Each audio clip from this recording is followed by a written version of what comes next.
네, 뭔가 들떴었던 만기를 지나고 나서 이제 좀 차분하게 시장을 바라볼 시기가 아닌가 싶습니다. 개장 전에 또 이 새벽에 또 오늘을 대비하는 전략 나눠보도록 하죠.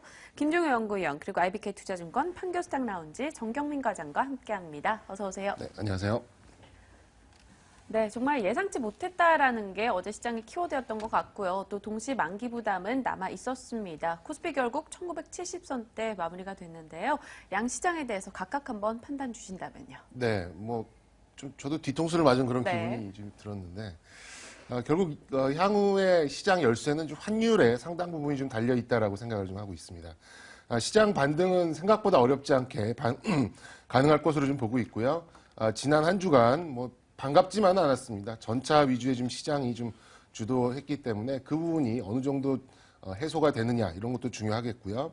금리 인하가 나왔기 때문에 그간 좀 조정이 나왔던 제약이나 바이오, 게임 등 성장주들의 반등도 당분간 이어질 것으로 조금 기대해 볼 수 있겠습니다.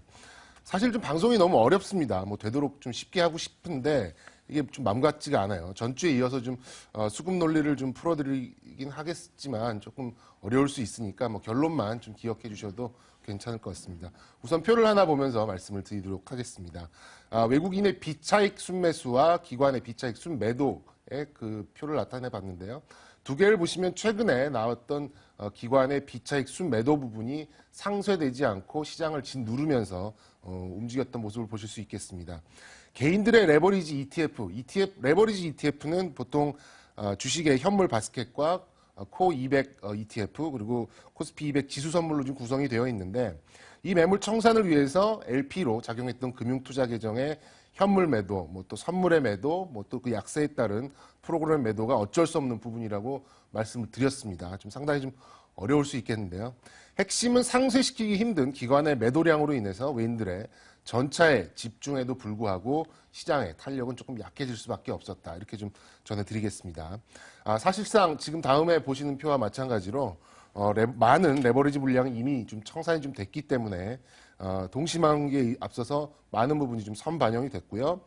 선물도 툭 하면은 백오데이션이 떴었는데 청산이 많이 됐습니다. 이런 상황에서 금주에 외국인들이 가장 많이 샀던 삼성전자, 현대차 계속해서 두 종목들의 강세를 좀 그 시황관을 유지를 하겠고요. 어제 환율이 좀 의외로 좀 빠지긴 했습니다만 1130원을 넘나드는 그런 위치에 지금 와 있습니다. 그렇다면 수출주가 수혜를 받을 거고 너무나 당연하게 대한민국의 대표 수출주는 반도체, 휴대폰, 자동차 이걸로 보실 수 있겠는데요. 제가 횡성한우, 벌교꼬막 저번 주에 그렇게 말씀을 드렸었는데 네. 그 부분하고 비슷하게 일맥상통한다 이렇게 보시면 될 것 같습니다. 네, 알겠습니다. 일단 수급 부분에 대해서도 한 2조 원 정도 출회가 됐기 때문에 레버리지 ETF 환매 부분은 이제 좀 마무리가 되지 않을까라는 이야기 해주셨고요. 이 코스피 그다지 어렵지 않게 올라설 수 있을 것이다라고 긍정적인 코멘트 달아주셨습니다. 자, 김 의원님의 의견 들어보도록 하죠. 이 수급적인 측면에 대해서 의견 좀 동일하게 가져가십니까? 저는 약간 조금 다른데요. 네. 가장 중요한 핵심은 지금 구간에서 섣부른 예측들이 너무 많이 나오고 있고 이게 컨센서스로 굳어지고 있다는 거죠. 그런데 실제로 그 컨센서스대로 별로 가지 않고 있다는 겁니다. 중요한 컨센서스 뭐냐면 만기만 지나면 기관 매물은 줄어들 거고 외국인들 계속 살 거니까 시장 오를 거야라는 막연한 시각들. 그리고 환율이 이렇게 지속적으로 원화가 약세로 가버리면 그게 수출주에게 과연 도움이 될까라는 그 두 가지 시각도 우리가 동시에 좀 가져가 봐야 될 것 같습니다. 그래서 저는 이게 모두 부정적이니까 지수가 내려갈 거야가 아니라 항상 말씀드리지만 지금 가장 바보 같은 전략은 풋옵션 사거나 선물 매도하는 게 가장 바보 같은 전략이라는 데에 대해서는 저도 100% 동의하고 있습니다. 그렇지만 실제로 지수의 상승 속도가 느릴 거라는 건 여전히 그렇게 믿고 있고요. 종목 대응이 더 중요하다는 것도 중요하게 믿고 있습니다. 그래서 이 섣부른 예측을 하시기보다는 실제 결과물을 보고 쫓아가셔도 전혀 늦지 않는다. 그리고 종목만 잘 선택하게 되면 지금 지수와 전혀 상관없이 좋은 수익률을 누릴 수 있다는 점에 저는 가장 주목을 하고 있기 때문에 지금 여러 가지 예측을 하시기보다는 실제로 기관 매물이 줄어드는지를 확인하고 외국인 매수의 수급의 견조함도 변함이 없는지를 확인하시고 IT나 자동차 같은 대형주들을 늘려가시는 게 좀 더 효율적인 전략이 될 거라고 보고 있고요.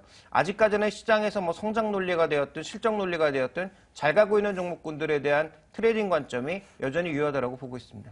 네, 일단 시장을 미리 움직이기보다는 보고 움직이자라는 이야기를 좀 강조를 해주신 것 같고요. IT, 자동차, 이 대형주 위주에서 관심도를 높여보자라는 이야기는 두 분이 다소 동일했습니다. 자, 앞서 김 의원님께서는 이 건설증권 그리고 은행보험주 이들의 종목에 대한 뷰를 얘기를 해주셨는데요. 어떻습니까? 정경민 과장께도 여쭤볼게요. 금리 인하 수혜주, 피해주 이렇게 구분이 됐던 종목들인데 어젠 같이 오르더라고요. 네, 저는 이제 조금 꼬리를 치워서 좀 말씀을 드리도록 네. 하겠습니다. 우선 개인적으로는 금리 인하가 좀 독이 될 거다 이렇게 좀 생각을 하고 있습니다. 근데 이게 시사 토론 이런 것도 아니기 때문에 나란히 하신 분들의 결정을 믿고 또 거기에 알아서 대처하는 수밖에 없다 이렇게 좀 생각을 합니다. 그 전에 지난 4일 날 최경환 부총리 코멘트를 한번 되새겨볼 필요가 있다는 생각입니다. 금리를 내린 목적이 유동성 투입을 해서 경제를 돌아가게 하는 것, 이게 이제 원초적인 얘기였고요. 가계부채 증가는 정책 효과의 후행에서 나타나는 당연한 현상이다. 이게 받아들이겠다는 약간 의연한 자세였고, 근데 문제는 이 부분이죠. 이 문제가 심각해지는 건 자산시장이 붕괴될 때 나타나는 것이다. 이게 무너지면 백약이 무효하다. 도대체 어쩌라는 건지 더 잘 모르겠습니다. 결론은 가계부채 증가에 따라서 좀 구매력 약화가 디플레이션 압력이 커지는 리스크에 맞서서 우선적으로 돈 풀어서 이자를 낮춰서 경제를 돌리겠다라는 건데 쉽게 말씀드리면 지금 최경환 부총리는 마지막 올인을 하고 마지막 패를 받았다 이렇게 좀 짚어드릴 수 있겠습니다. 표를 보시면 금리와 가계부채 모습을 좀 보실 수 있겠는데요. 금리가 떨어지면서 가계부채의 분기별 증가율이 정말 극심하게 좀 올라가는 모습을 볼 수 있겠는데 이건 전 국민을 대출의 노예로 평생 살게 하는 것도 아니고 환율이 튀는 상황에서 유동성 트랩 구간으로 간주할 수 있는 현 시점에서 금리 효과가 있을지는 좀 지켜봐야겠지만 저는 상당히 좀 부정적으로 좀 봐집니다. 중요한 건 주식시장이고 결국에는 이제 내 종목의 등락이 이제 그게 결론이 될 것 같은데 어제 시장에는 조금 의아한 결과가 좀 나왔었죠. 누구나 예상할 수 있는 업종인 약세 업종이었던 은행이나 보험 등은 좀 반등이 좀 강하게 나왔고 막연히 기대가 되는 건설이나 증권은 좀 그냥 그런 모습을 좀 보였었습니다. 이게 뭘 의미하냐? 누구나 알 수 있는 호재는 호재가 아니라는 것이라고 좀 추격을 드릴 수 있겠네요. 할인율의 하락은 머나먼 미래에 있을지 없을지 모르는 실적을 현재 가치로 땡겨오는 과정 중에서 할인율이 하락되는 것은 상당히 우호적으로 작용을 합니다. 따라서 현 시점에 수혜주는 바이오나 핀테크 이렇게 돈을 벌지 얼마나 벌지 좀 애매모호한 그런 업종들이 오히려 단기간이나마 수혜로 볼 수 있다. 이렇게 좀 짚어드리겠고요. 더 중요한 부분은 단기 부분이다. 이렇게 좀 점검을 해드리겠습니다. 네, 알겠습니다. 바로 앞에 직면한 문제부터 조금씩 차곡차곡 해결해 보자라는 쪽으로 시각을 맞춰주셨고요. 바이오나 핀테크 쪽에 관심을 높여보자 언급을 주셨습니다.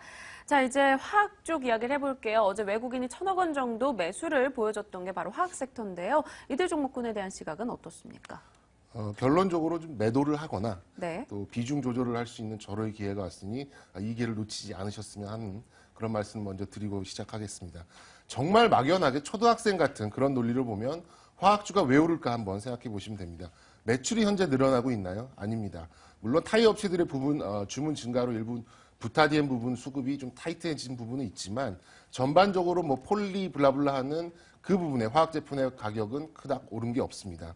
그렇다면 유가가 빠졌으니 당연히 원재료 가격 하락으로 인해 마진이 올라가고 이익단이 개선되는 그런 부분으로 보시면 될 것 같습니다. 좀 허세를 가득 담은 말로 레깅 효과 이렇게 좀 보시면 될 것 같은데요. 이것이 지속될까라는 생각을 보자면 그럴 가능성은 거의 없다 이렇게 보시면 될 것 같습니다. 공급은 넘쳐나고 있고요. 수요는 한정적입니다. 근데 원재료 하락으로 일시적 마진이 개선이 됐습니다. 1분기 길게는 2분기까지는 그 레깅 효과에 기대어 어느 정도 실적이 올라올 수는 있지만 근본적인 매출의 정체는 구조적인 개선을 가져오지 못한다. 이렇게 좀 접근을 해야겠고요. 욕먹을 각오로 다시 한번 말씀을 드리겠습니다. 매도를 하시거나 비중 조절을 하실 수 있는 절호의 찬스가 왔으니 3월 말 정도에 실적 시즌, 프리 실적 시즌이 나오면 그때를 이용하시면 더없이 좋은 찬스가 될 거라는 생각입니다. 네, 주가 반등 시 비중 조절해보자, 조금 매도해보자라는 쪽으로 의견 잡겠습니다. 자, 정경민 과장님의 오늘의 관심주 들어보겠습니다. 벌교 꼬막 이야기 왠지 또 해주실 것 같은데요. 네. 무슨 종목입니까? 꼬막 같은 겁니다. 오늘 SK 하이닉스 좀 가지고 나왔는데. 네. 전차장의 이제 서자라고 볼 수 있겠죠. 삼성전자가 질주하면서 조금 상대 강도는 약하긴 했습니다만 최근에 필라델피아 반도체 지수가 연중 최고치를 구가하고 있고요. 또 그러나 반대로 동사의 주가는 고점 대비 25%까지 밀려 있는 상황입니다. 굳이 동사의 SK 하이닉스의 펀더멘탈을 언급드리지 않겠습니다. 6조를 벌고 5조를 남기면서 PER 6.5배 정도의 좀 저평가되어 있는 수준입니다. 최근 우리 시장 내 지금 삼성전자 독주에 가려져 있지만 현재 주가는 좀 싸다, 막연하게 싸다 이렇게 볼 수 있겠고요. 환율, 반도체는 한국의 대표적인 상품입니다. 벌교 꼬막 같은 거죠. 반도체는 수출 주고 수출 주는 환율이 오르면 일시간 좀 수혜를 볼 수 있는 게 당연한 이치라는 생각입니다. 현재 주가가 싸다는 이유만으로도 충분한 매력이 있다. 이렇게 좀 짚어드리겠고요. 현 실점의 마찰적인 수급을 돌파하고 나면 다시금 반등을 할 수 있는 그런 실마리가 풀리지 않나 이렇게 좀 접근을 하면서 오늘은 SK 하이닉스를 관심주로 제시해 드리겠습니다. 네, 다음번 회식에 또 벌교 꼬막집 한번 찾아봐야 되겠다는 생각이 드네요. 이 환율 상승에 따른 수혜도 기대하고 있습니다. 전반적인 업황에 대한 모멘텀도 있고요. SK 하이닉스 정경민 과장의 관심주였습니다. 오늘 김종효 연구위원 그리고 정경민 과장과 이야기 나눠봤네요. 고맙습니다. 네, 감사합니다.